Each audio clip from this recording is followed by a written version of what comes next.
এটি ইলেকট্রন, চলেই আছে, ওটা ই লিখলাম, একটা ইলেকট্রন। আর 1 মিটারের ডিস্টেন্সে আরেকটা ইলেকট্রন ডাকলো।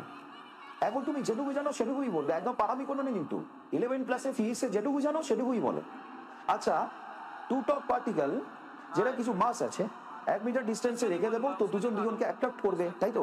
হ্যাঁ, কোন ফোর্সের কারণে? গ্র্যাভিটেশনাল ফোর্সের কারণে। যদি আমি দুটো ইলেকট্রনকে 1 মিটারের ডিস্টেন্সে রাখি, তাহলে সেখানে কতটা ফোর্স লাগতে পারে দেখা যাক। F is equal to G mass of electron into mass of electron divided by 1 meter whole square।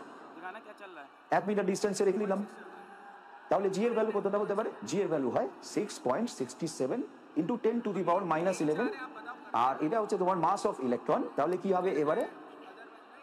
9.1 into 10 to the power -31, আর mass of electron is equal to whole square. তাহলে এটা মনে রাখলেই হয়ে যাবে। এটা সলভ করে কতটা আসবে? এটা সলভ করে আসবে 6.67, আর 9 এর এই হোল স্কয়ারটা হবে 81 ইন্টু 6.67, এটা হয়ে যাবে অলমোস্ট 430 কাছাকাছি। অলমোস্ট আমি বললাম হতে পারে 530, এরকম কাছাকাছি কিছু একটা। 8 বেশি আছে, আর হ্যাঁ বাস ঠিক আছে, 480 কাছাকাছি হবে। এক্সাক্ট হতে পারে, আমি অ্যাপ্রক্স বললাম। আর এই 10 টু দি পাওয়ার